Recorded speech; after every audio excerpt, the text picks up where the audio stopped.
صباح النور غزالاتي، صباح الإشراقة الدائمة، صباح الرباح والتيسير، صباح المحبة واليمن واليسر وبركات من رب السماوات يا ربي. وصباح الدعاء الطيب من القلب النابع اللي تتحسوا به غادي ليكم على بساط من ريح. نتمنى أنكم تكونوا ارتاحيتوا واستراحيتوا بالأحرى من العطلة. وجبت لكم اليوم واحد الوصفه غادي تنفعكم وتنفع وليداتكم في الصباح، ممكن تستعملوها حتى في اللومجه ديال العشيه، علاش لا؟ اللي هي عباره عن بريوش ديال القهوه او الكابوتشينو بالقهوه والحليب. بريوش حصري ولاول مره على قناتي. ركن النكهات. كنصبح عليكم وكنقول لكم يلا تحركوا تحركوا تحركوا، نوضوا وجدوا معايا هذا البريوش الرائع لوليداتكم، فرحوهم بهم بما انهم دخلوا للمدرسه بعد هاد العطله القصيره اللي نتمنى من الله انهم يكونوا ارتاحوا فيها وارتحيتوا تتوما معاهم. غادي نقول لكم تابعوا معايا الفيديو للاخر باش تعرفوا المقادير وطريقه التحضير. وإلا كنتم من الزوار الجدد ما تنساوش الضغط على زر الاشتراك وتفعيل الجرس باش يبقى دائما يوصلكم جديد الركينه ديالي اللي هي ركن النكهات.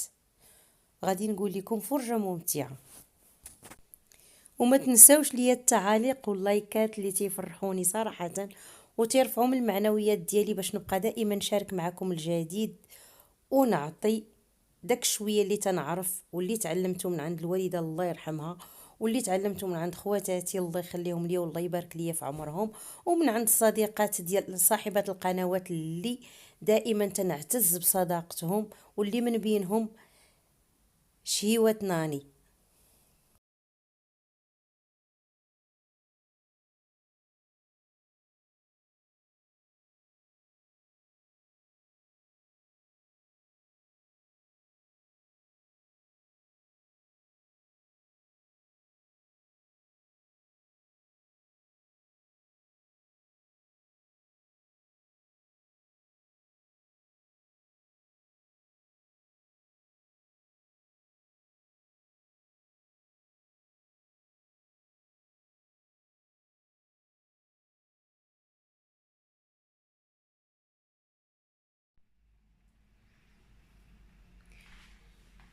بالنسبه للمقادير ديال هاد البريوش غادي نحتاجو على بركه الله. عندي هنايا القدر ديال نصف كيلو ديال الدقيق الابيض، 500 غرام ديال الدقيق الابيض. عندي هنايا 50 غرام ديال السكر البني، الا ما عندكمش ممكن تعوضوه بالسكر الخشن العادي الابيض.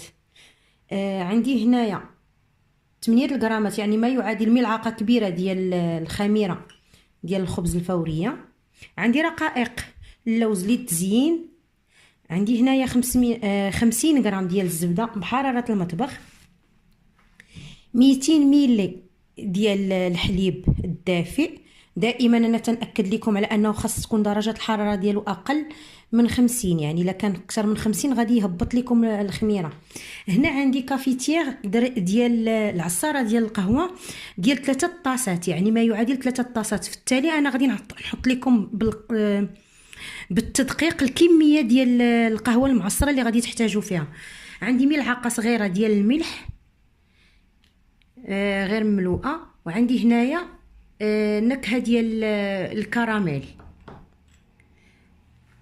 بالنسبه لهاد البريوش كيعطينا تقريبا ما يعادل الا درناهم صغيورين كيعطيونا 40، الا درناهم كبار غادي يعطيونا ديك ما بين 20 حتى ل 25 حتى ل 30، يعني على حسب السمك، على حسب الكبر او الحجم ديال الكره ديال البريوش كيفاش بغيتوها تكون ليكم.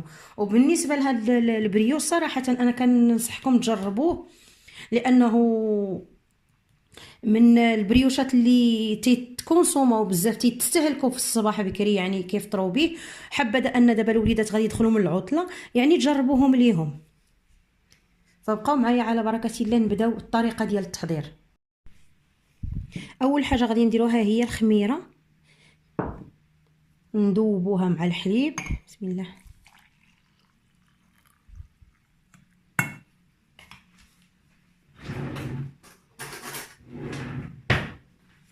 وغادي نحركو نخليوه على جنب.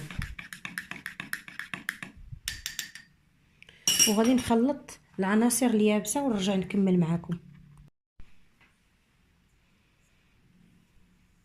غنبداو على بركه الله بالنواشف هما الاولين.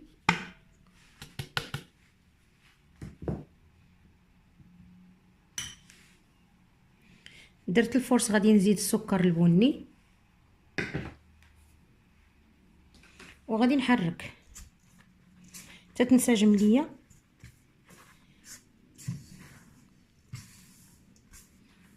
العناصر مع بعضياتها، باش ما يبقاوش عندي هذوك التكتلات ديال السكر البني، داك اللي تيكون شويه رطب، يعني شويه شاد، نسبه ديال فيه نسبه ديال الماء.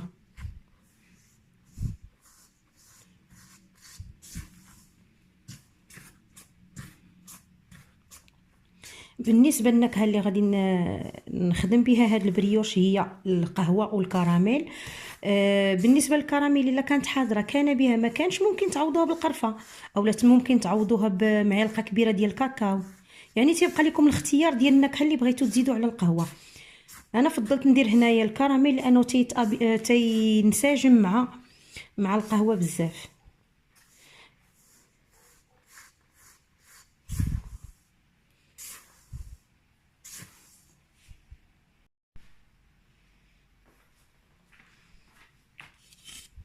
بالنسبه للقهوه عطاتني هنايا تقريبا 100 ملي. غادي نزيد فيها معلقه صغيره ديال الكراميل،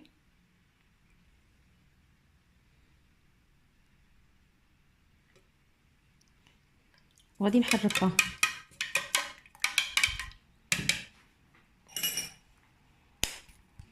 غادي نضيف الملح وغادي نعاود عاوتاني نحرك.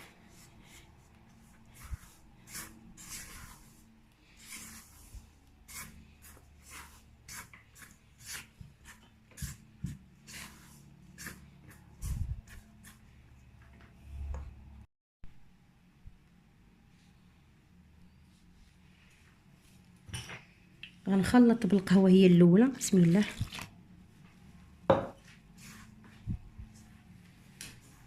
كما كتلاحظوا ان اللون ديالو تيتغير، كيشد اللون ديال القهوه. وغادي نضيف شيئا شيئا هذا الحليب اللي درت معاه،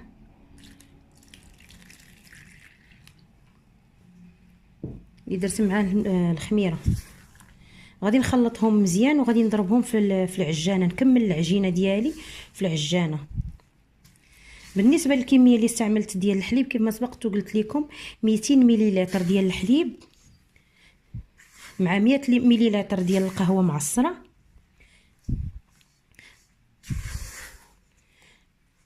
الحليب دابا درتو تقريبا مقليه هذا القدر.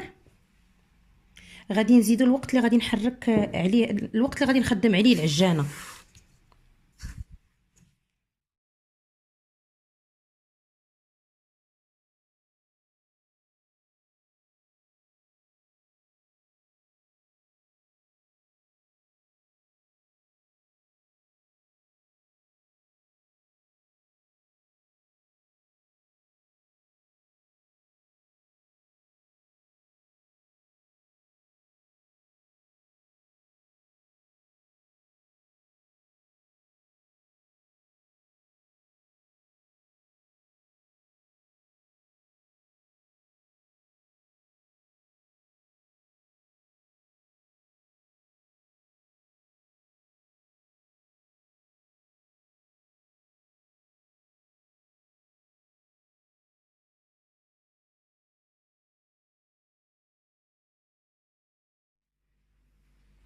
دابا غادي نضيف قطع ديال الزبده اللي عاد تعدي بحراره المطبخ،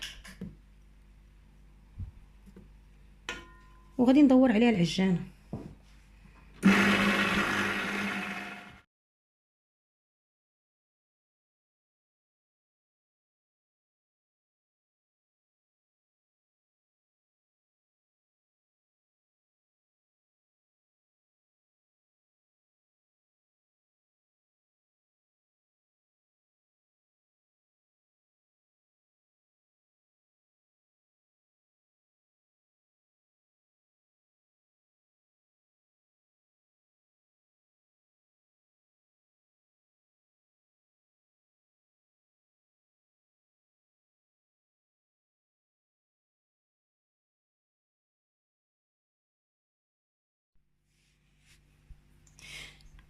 العجينه ها هي كيف ما كتشوفوا، يعني ما كتلتصقش، يعني عجينه البريوش كتكون هكا بعد ما كنضيفوا ليها الزبده.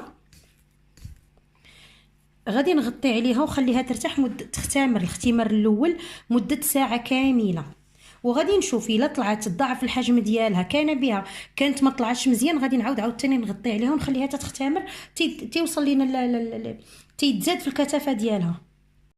درت لها غطاء بلاستيكي وغادي نغطيها بمنديل ونخليها على جنب ترتاح.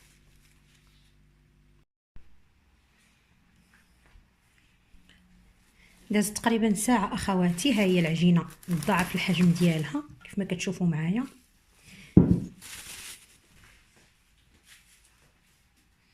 غادي نحاول نفرغ منها داك الهواء وغادي نشكل منها كويرات، نعاود نغطيهم عاوتاني واحد المده. بسم الله.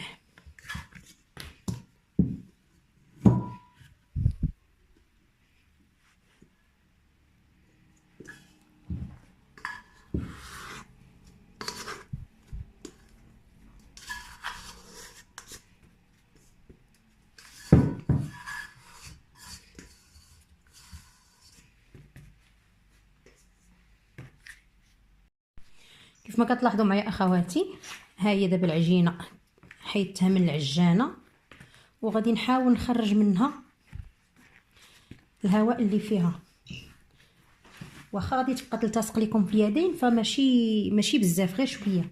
الجهد اللي غادي نحيدو منها لاغ اللي كاين فيها او الهواء اللي كاين فيها، وغادي نقسم العجينه على كويرات متساويه.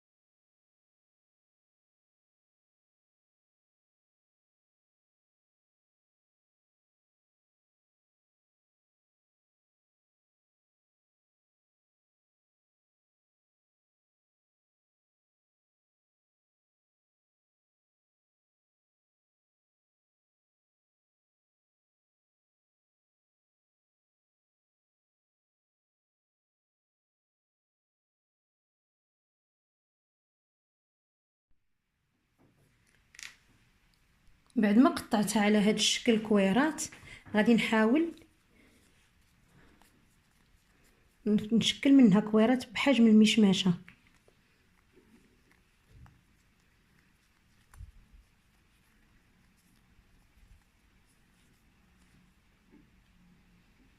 غنستمر في العمليه ونرجع نكمل معكم باقي الوصفه.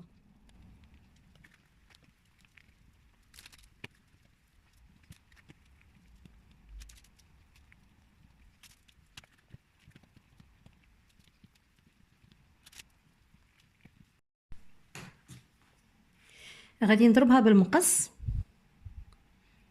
كيف ما سبقت درت البريوش السابق ديال الليمون او البرتقال. غنستمر في العمليه ونرجع نكمل معكم باقي الوصفه.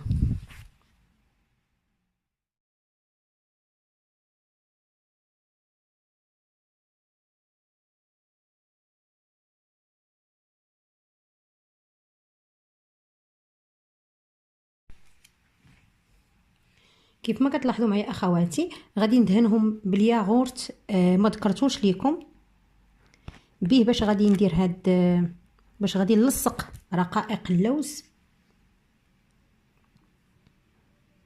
بالنسبه للتزيين كيبقى لكم اختياري، الا ما بغيتوش كاع تزينوهم ضربوهم غير بالمقص، تحلوا تلوحوا عليهم هكا، ضربوهم بالمقص وتلوحوا عليهم حبيبات ديال الشوكولا، ولا تتحكوا عليهم شويه ديال الشوكولات من الفوق الا ما كانوش عندكم شوكولات حبيبات. يعني تزيين تيبقى لكم اختياري على حسب داكشي باش بغيتو تزينوه.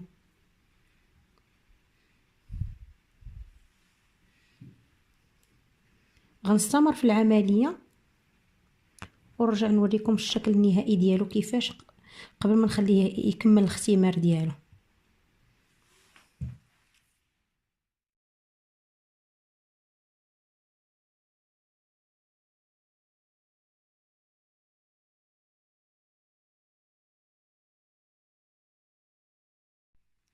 بعد ما دهنتو كامل بالياغورت الطبيعي بنكهه الفانيليا، دابا ما بقى ليا الا غادي نرشو برقائق اللوز ونخليه يكمل الاختمار ديالو.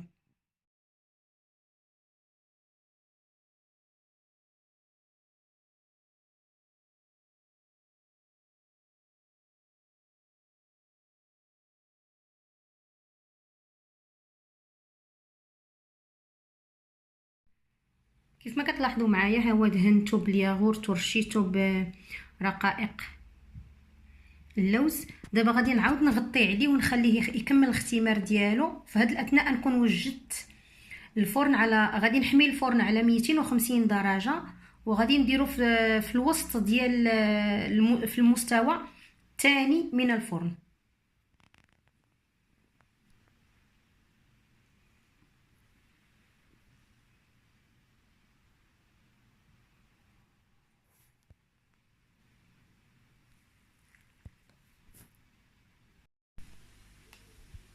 او اخواتي، ها هو البريوش ديالنا خمر.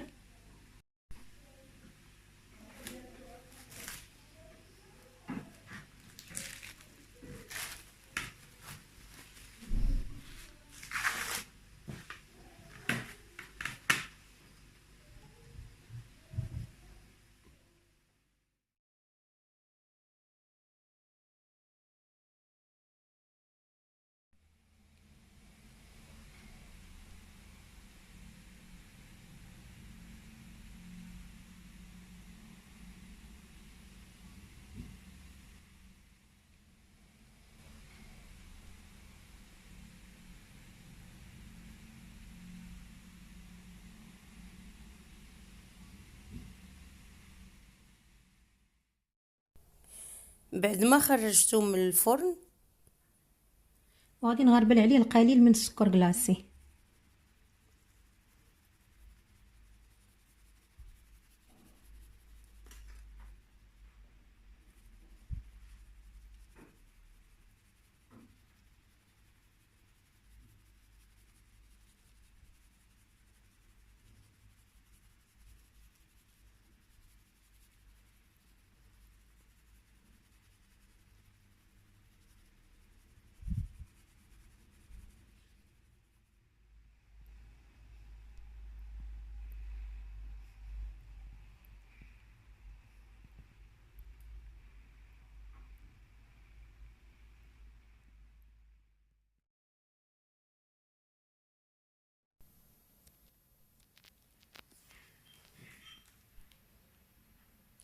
غادي نقطع معكم وحيده تشوفوها كيفاش الشكل ديالها من الداخل.